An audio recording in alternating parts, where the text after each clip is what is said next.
After hosting dinner for my in-laws, I found a Yelp review left by Mamabear62. It read, 0 stars. Undercooked chicken, tasteless rice, cold vibes. I thought it was a troll until I saw the profile picture. It was a selfie of her holding a sign that said, better luck next time. I live in a quiet suburb outside of Portland, Oregon. My name's Mark, 42, married to a wonderful woman named Rachel. We've been together for 15 years, and in that time, I've learned that family dynamics can be complicated, especially when it comes to in-laws. Rachel's mother, whom I'll refer to as Mamabear62, you'll understand why later, has always been a bit of a critic. She's the type who believes that her way is the only right way. Over the years, I've tried to stay on her good side, but it's been a challenge. Last month, Rachel and I decided to host a family dinner. It was our turn and I wanted everything to be perfect. I spent the entire day preparing. Marinating chicken, cooking rice, setting the table, and even baking a pie from scratch. Rachel handled the decor and ambience. We were proud of our efforts. The in-laws arrived promptly at 6 p.m. Mamabear62 walked in, gave a cursory glance around, and muttered, cozy. Not exactly the warmest compliment, but I brushed it off. Dinner was served. I noticed Mamabear62 poking at her chicken, then taking a bite of the rice and immediately reaching for her water. She didn't say much during the meal, but her expressions spoke volumes. After dessert, she stood up, thanked us for the meal, and left with a simple, better luck next time. I was taken aback but chose not to dwell on it. The next morning, as I sipped my coffee and browsed Yelp for a new brunch spot, I stumbled upon a review that made my heart sink. Username, Mamabear62 review, 0 stars. Undercooked chicken, tasteless rice, cold vibes. Attached photo, a selfie of her holding a sign that read, better luck next time. I was stunned. She had reviewed our dinner as if we were a restaurant. The audacity. I showed Rachel, who was equally shocked. We debated confronting her but decided against it. Instead, I responded to the review, Dear Mamabear62, we're sorry our home-cooked meal didn't meet your expectations. We'll strive to do better in the future. Best, Mark and Rachel. I thought that would be the end of it. I was wrong. Within days, the review gained traction. Friends and neighbors began asking about our restaurant. Some even joked about making reservations. It was embarrassing. Then came the local food blogger, intrigued by the mysterious home restaurant with a scathing review. She reached out asking for an interview. I declined, but the damage was done. Rachel was furious. She confronted her mother, who simply said I was just being honest. That's when I decided to take matters into my own hands. I created a Yelp account under the name TruthTeller42. I began reviewing every event and gathering hosted by Mamabear62. Review 1. Event, Thanksgiving dinner rating. Review, dry turkey, lumpy gravy, and a side of passive-aggressive comments. Would not recommend. Review 2. Event, Christmas brunch rating. Review, burnt pancakes, sour orange juice, and a lecture on life choices. Atmosphere colder than the North Pole. I continued this pattern, ensuring each review was detailed and, most importantly, honest. Friends and family began noticing. Some even added their own reviews, sharing similar experiences. Soon, Mamabear62's events became a trending topic on Yelp.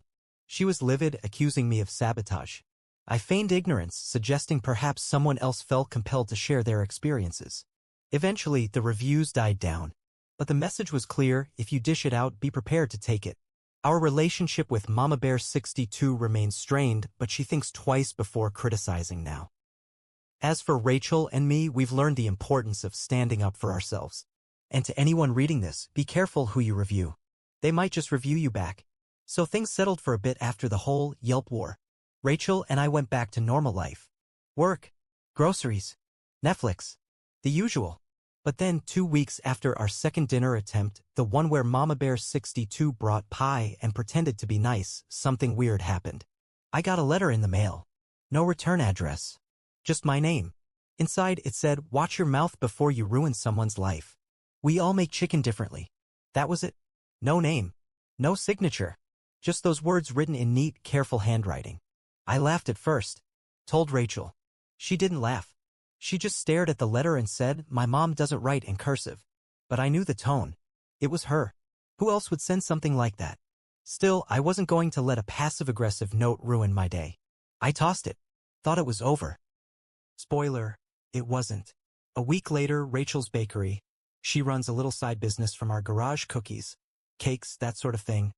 Suddenly got hit with 3 one-star reviews. All from accounts made that same week. Cookies tasted like cardboard. Hair in the frosting. Owner has a bad attitude. None of these people had ever been to our house. We know all our regulars. These were fake. But they were detailed like someone had watched us. Rachel was crushed. Why is she doing this? I didn't have an answer. But I was sure it was Mamabear62. The timing was too perfect. We tried to report the reviews to Yelp, but they didn't remove them. Said they didn't violate guidelines. I was furious. Rachel was even more upset.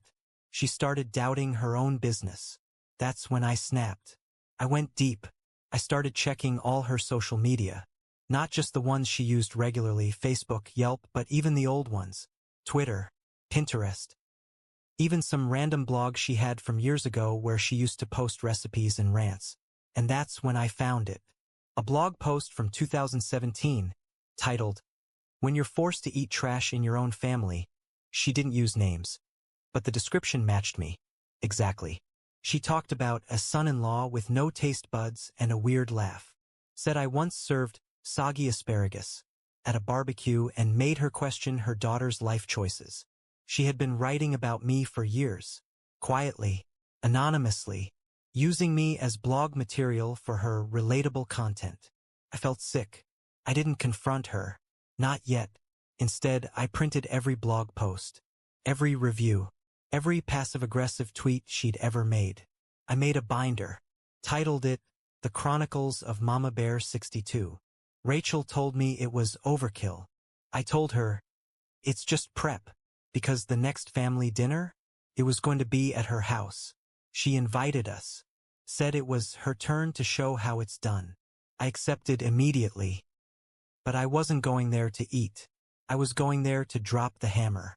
The night of the dinner came. Rachel wore her usual forced smile. I wore the same gray shirt Mama Bear once called the color of dishwater. Petty? Maybe. But it felt right. We arrived 10 minutes early. Her house smelled like lemon cleaner and beef stew. She opened the door with her usual tight grin and the words, "You're early, but whatever. Come in." We walked in. The table was already set. For places, her, Rachel's dad, Rachel, and me. She usually over-invites. Cousins, neighbors, her weird friend Doris. I whispered to Rachel, "Why is it just us?" Rachel shrugged, already looking uncomfortable. We sat. Mama Bear poured wine. Not the good kind. The kind that tastes like sadness. Then she handed me a plate. It was chicken. Of course it was chicken. The rice looked overcooked. Maybe intentional. Maybe symbolic. She said, "Figured I'd cook the same thing you did. Let's see how mine compares." I smiled. Looking forward to it. Halfway through dinner, while Rachel's dad was droning about a plumbing issue, she stood up and clinked her glass. "I'd like to make a toast." We all turned. "To forgiveness," she said, "and to knowing your limits." I stared at her. "That for me?" She smiled. "Take it how you want." "Okay. Game on." That same night, as we were getting ready to leave, she pulled Rachel aside. I watched from the hallway. They talked in hushed tones, and Rachel came back looking weird. Pale.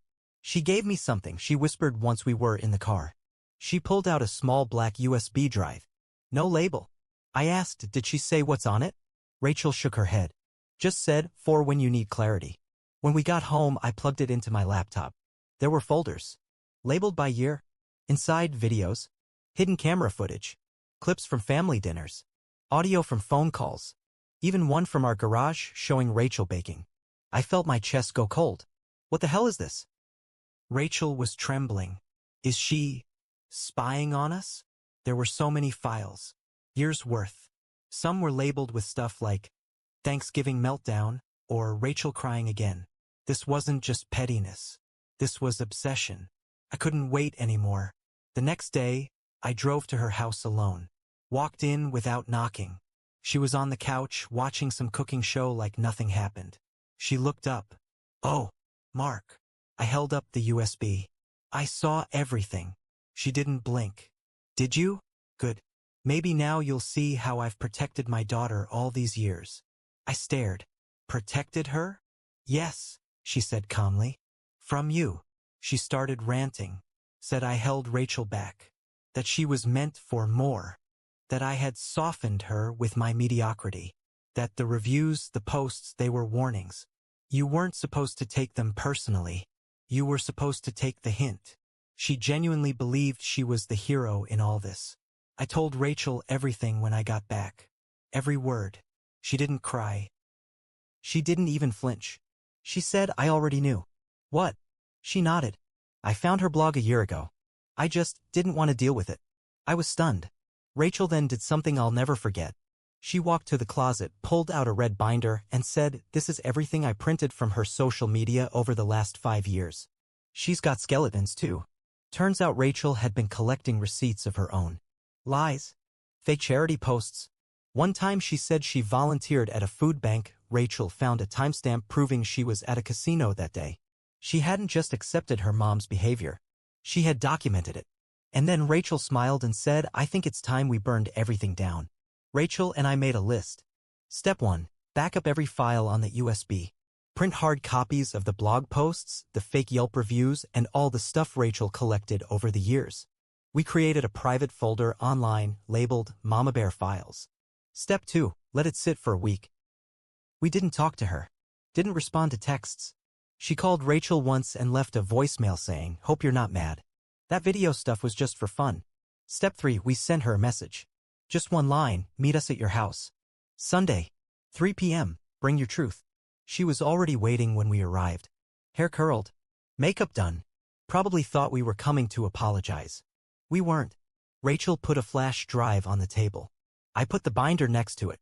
Rachel said, "We know everything. The spying. The posts. The lies." Mama Bear sat still, smiling slightly. "I only ever did what I thought was best for you." I said, "Do you even hear yourself?" She looked at Rachel. "You could have done better." Rachel snapped. "I did. I have a husband who loves me, supports me, and never tried to ruin my business from behind a keyboard." Mama Bear's smile cracked. "That's your opinion." Then Rachel pulled out her phone, opened the cloud folder, and hit share. Sent everything to a list of people. Extended family, her mom's book club, even the local charity her mom claimed to volunteer at. A beat passed. Then Mama Bear's phone started buzzing. And buzzing. And buzzing. 2 days later, Rachel's aunt called. Said their mom had been kicked out of 2 Facebook groups. Her book club disbanded. Someone from the church asked her to step back from social duties. And her Yelp account? Banned. All reviews deleted. Even better, Yelp removed the fake reviews from Rachel's bakery and restored her perfect 5-star rating. Rachel said, "We're not done." She filed a complaint with the police for hidden surveillance. Nothing came of it because laws are weird, but it made Mama Bear sweat. Then Rachel posted her own blog post titled, "My Mother, the Reviewer, a True Story of Sabotage and Chicken." It blew up. People shared it. Commented. Mama Bear's carefully crafted image online? Gone. And just when we thought it was over. I didn't stop. I should have. But I was angry. And I wanted her to feel small. So I printed screenshots from her blog and handed them out at her gym. Taped a few to the windshield of her friend's car. Dumb stuff. I was emotional. She found out. She called me, screaming, crying, not apologizing but cracking. Real cracks. And that's when it hit me. I had become her. Spiteful, petty, angry, watching, plotting. Rachel said, "You don't have to keep fighting. We won." But I didn't feel like I'd won anything. One last thing. One final act of revenge.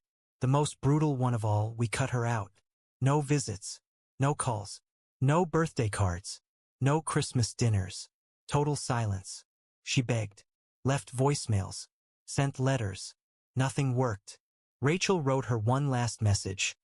"You never protected me. You embarrassed me. Hurt my husband. And tried to ruin my life. This isn't punishment. It's peace. We don't owe you forgiveness." That was it. It's been almost a year. Rachel's bakery is thriving. We bought a small storefront downtown. People come in just to meet the lady with the crazy mom from the blog. Mama Bear lives alone now. Still posts sometimes, but the comments aren't kind. Her better luck next time sign? It was found at a Goodwill in town. We know because someone sent us a picture. It's framed on our bakery wall now. Underneath it, a little plaque says, "Serve it hot or don't serve it at all. Some lessons are best served cold." Some people, too,